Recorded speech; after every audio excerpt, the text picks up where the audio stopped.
जय श्री राम, जय बागेश्वर धाम, जय गुरु कृपा।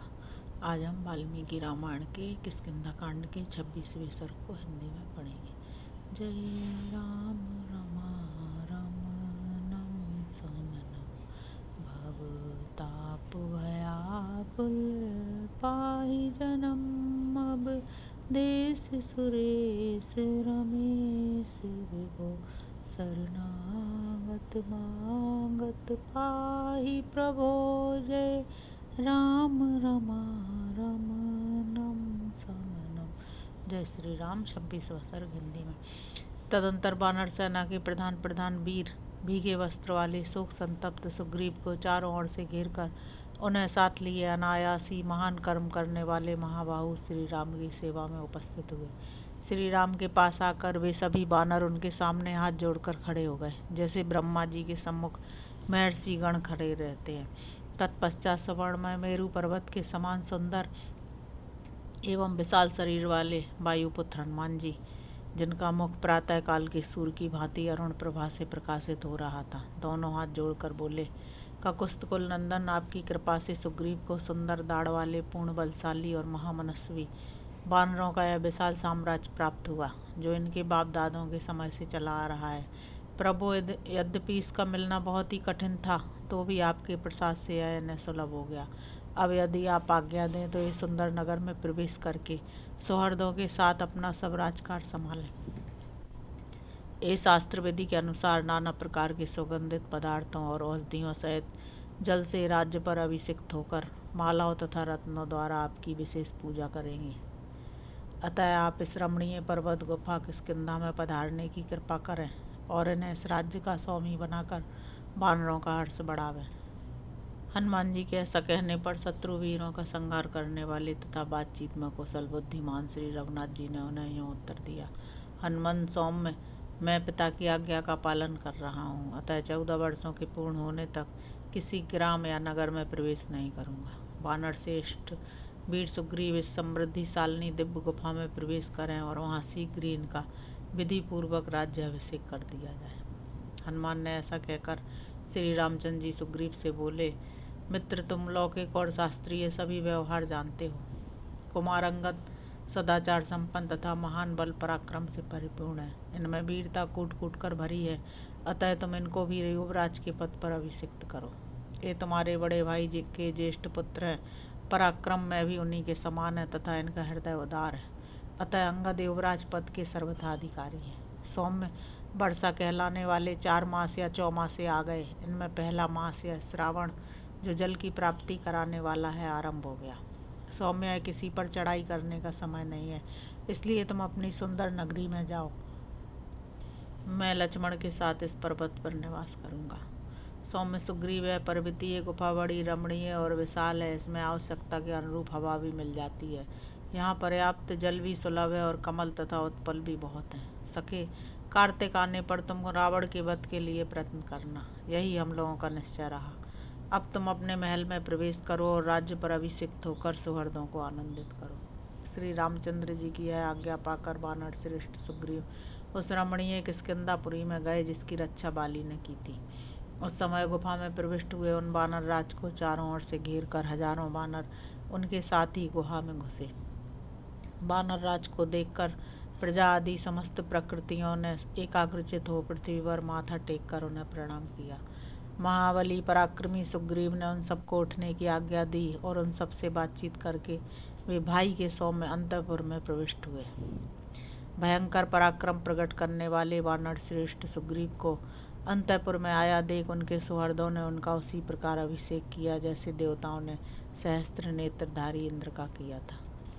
पहले तो वे सब लोग उनके लिए सुवर्णभूषित श्वेत छत्र, सोने की डांडी वाले 2 सफ़ेद चंवर, सब प्रकार के रत्न, बीज और औषधियाँ, दूध वाले वृक्षों की नीचे लटकने वाली जटाएं, श्वेत पुष्प, श्वेत वस्त्र, श्वेत अनुलेपन, जल और थल में होने वाली सुगंधित फूलों की मालाएं, दिव्य चंदन, नाना प्रकार के बहुत से सुगंधित पदार्थ, अक्षत, सोना, प्रियंगु, मधु, घी, दही, व्याघ्र चर्म, सुंदर एवं बहुमूल्य जूते, अंगराग, गोरोचन और मैनसिल आदि सामग्री लेकर वहाँ उपस्थित हुए। साथ ही हर्ष से भरी हुई 16 सुंदरी कन्याएं भी सुग्रीव के पास आईं। तदंतर उन सब ने श्रेष्ठ ब्राह्मणों को नाना प्रकार के रत्न, वस्त्र और भक्ष्य पदार्थों से संतुष्ट करके वानर श्रेष्ठ सुग्रीव का विधि पूर्वक अभिषेक कार्य आरंभ किया। मंत्रवेत्ता पुरुषों ने वेदी पर अग्नि की स्थापना करके उसे प्रज्वलित किया और अग्नि वेदी के चारों ओर कुश बिछाए। फिर अग्नि का संस्कार करके मंत्रपूत हविष्य के द्वारा प्रज्वलित अग्नि में आहुति दी। तत्पश्चात रंग बिरंगी पुष्पमालाओं से सुशोभित रमणीय अट्टालिका पर एक सोने का सिंहासन रखा गया और उस पर सुंदर बिछौना बिछाकर उसके ऊपर सुग्रीव को पूर्वाभिमुख करके विधिवत मंत्रोच्चारण करते हुए बैठाया गया। इसके बाद श्रेष्ठ वानरों ने नदियों, नदों, संपूर्ण दिशाओं के तीर्थों और समस्त समुद्रों से लाए हुए निर्मल जल को एकत्र करके उसे सोने के कलशों में रखा। फिर गज, गप्पा, गवाक्ष, गवय, सरभ, गंधमादन, मैंद, द्विविध, हनुमान और जाम्बान ने महर्षियों की बताई हुई शास्त्रोक्त विधि के अनुसार सुवर्णमय कलशों में रखे हुए स्वच्छ और सुगंधित जल से सांड के सींगों द्वारा सुग्रीव का उसी प्रकार अभिषेक किया जैसे वसुओं ने इंद्र का अभिषेक किया था। सुग्रीव का अभिषेक हो जाने पर वहाँ लाखों की संख्या में एकत्र हुए समस्त महामनस्वी श्रेष्ठ वानर हर्ष से भरकर जय घोष करने लगे। श्री रामचंद्र जी की आज्ञा का पालन करते हुए वानरराज सुग्रीव ने अंगद को हृदय से लगाकर उन्हें भी युवराज के पद पर अभिषिक्त किया। अंगद का अभिषेक हो जाने पर महामनस्वी दयालु वानर साधु साधु कहकर सुग्रीव की सराहना करने लगे। इस प्रकार अभिषेक होकर किष्किंधा में सुग्रीव और अंगद के विराजमान होने पर समस्त वानर परम प्रसन्न हो महात्मा श्री राम और लक्ष्मण की बारंबार स्तुति करने लगे। उस समय पर्वत की गुफा में बसी हुई किष्किंधापुरी हष्टपुष्ट पुरवासियों से व्याप्त तथा ध्वजा पताकाओं से सुशोभित होने के कारण बड़ी रमणीय प्रतीत होती थी। वानर सेना के स्वामी पराक्रमी सुग्रीव ने महात्मा श्री रामचंद्र जी के पास जाकर अपने महाभिषेक का समाचार निवेदन किया और अपनी पत्नी रूमा को पाकर उन्होंने उसी प्रकार वानरों का साम्राज्य प्राप्त किया जैसे देवराज इंद्र ने त्रिलोकी का।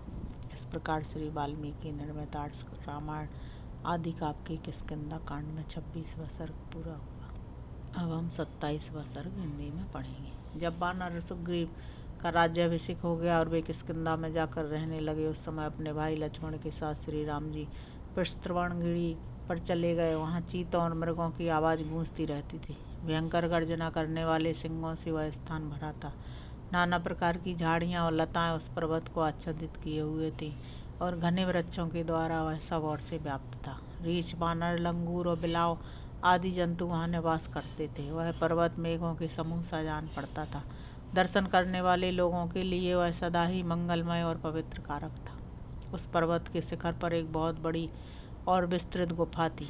लक्ष्मण सहित श्री राम ने उसी का अपने रहने के लिए आश्रय लिया। रघुकुल का आनंद बढ़ाने वाले निष्पाप श्री रामचंद्र जी वर्षा का अंत होने पर सुग्रीव के साथ रावण पर चढ़ाई करने का निश्चय करके वहां आए थे। उन्होंने लक्ष्मी की वृद्धि करने वाले अपने बिना युक्त भ्राता लक्ष्मण से यह समयोचित बात कही। शत्रुदमन सुमित्रा कुमार, यह पर्वत की गुफा बड़ी ही सुंदर और विशाल है। यहाँ हवा के आने जाने का भी मार्ग है। हम लोग वर्षा की रात में इसी गुफा के भीतर निवास करेंगे। राजकुमार, पर्वत का यह शिखर बहुत ही उत्तम और रमणीय है। सफ़ेद, काले और लाल हर तरह के प्रस्तर खंड इसकी शोभा बढ़ा रहे हैं। यहाँ नाना प्रकार के धातुओं की खानें हैं। पास ही नदी बहती है, उसमें रहने वाले मेढक यहाँ भी उछलते कूदते चले आते हैं। नाना प्रकार के वृक्ष समूह इसकी शोभा बढ़ाते हैं। सुंदर और विचित्र लताओं से यह शैल शिखर हरा भरा दिखाई देता है। भांति भांति के पक्षी यहाँ चहक रहे हैं तथा सुंदर मोरों की मीठी बोली गूंज रही है। मालती और कुंद की झाड़ियाँ, सिंधुवार, शिरीष, कदम्ब, अर्जुन और सर्ज के फूले हुए वृक्ष इस स्थान की शोभा बढ़ा रहे हैं। राजकुमार, यह पुष्करणी खिले हुए कमलों से अलंकृत हो बड़ी रमणीय दिखाई देती है।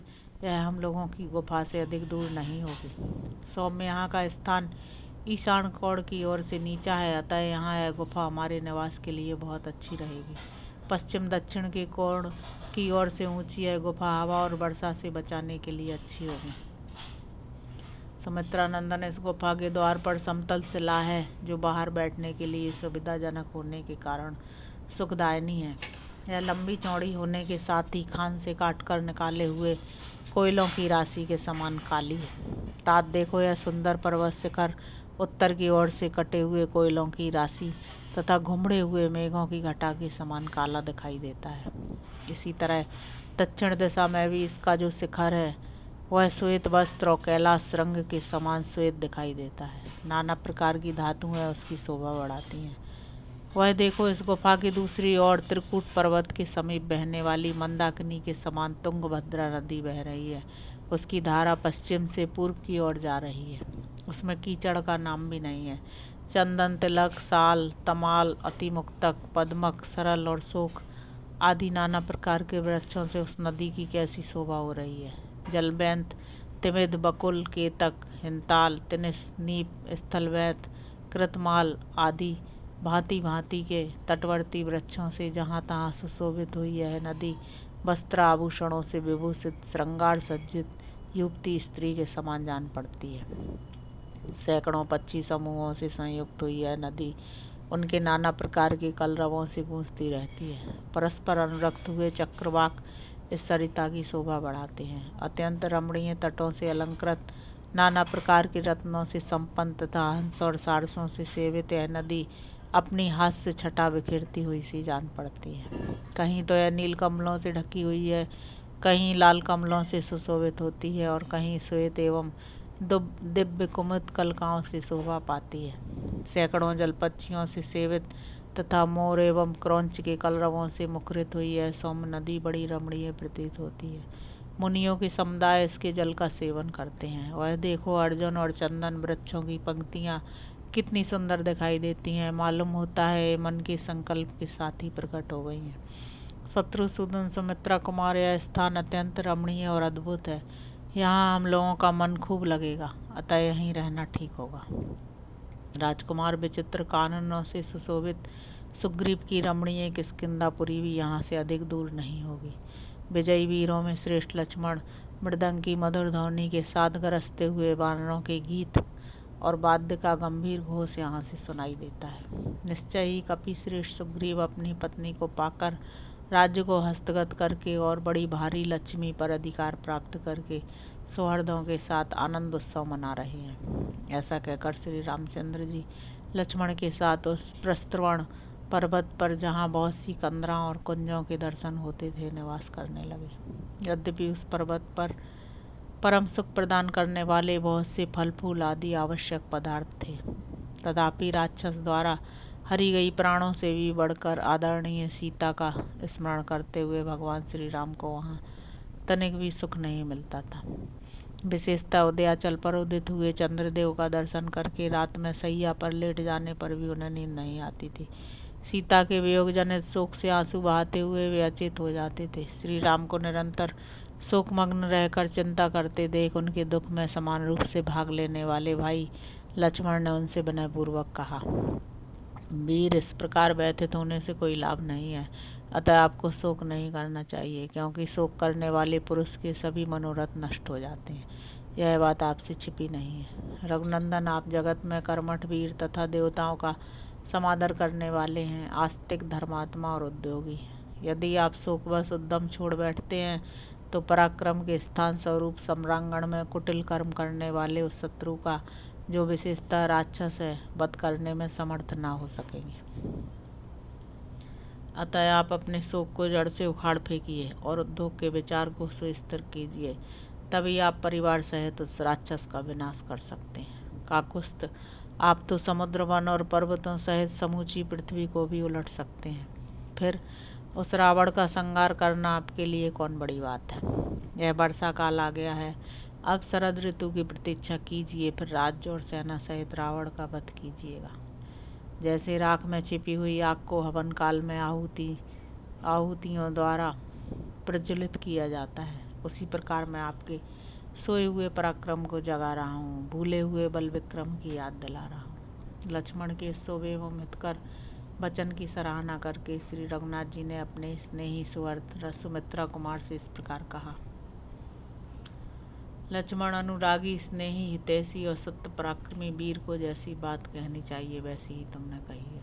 लो, सब तरह के काम बिगाड़ने वाले शोक को मैंने त्याग दिया। अब मैं पराक्रम विषयक दुर्धर्ष तेज को प्रोत्साहित करता हूँ। तुम्हारी बात मान लेता हूँ। सुग्रीव के प्रसन्न होकर सहायता करने और नदियों के जल के स्वच्छ होने की बाट देखता हुआ मैं शरतकाल की प्रतीक्षा करूँगा।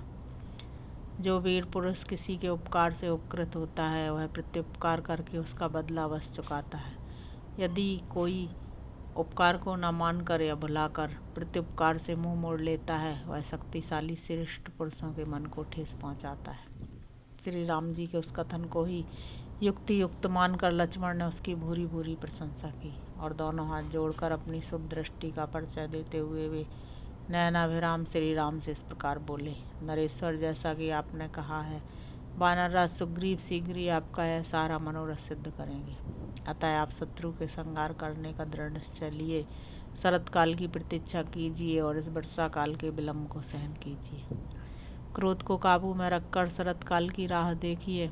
बरसात के 4 महीनों तक जो भी कष्ट हों उसे सहन कीजिए तथा शत्रुवध में समर्थ होने पर भी इस वर्षा काल को व्यतीत करते हुए मेरे साथ इस सिंह सेवित पर्वत पर निवास कीजिए। इस प्रकार श्री वाल्मीकि निर्मित आर्ष रामायण आदि काव्य के किष्किंधा कांड में 27वां सर्ग पूरा हुआ। जय श्री राम, जय बागेश्वर धाम, जय गुरुदेव।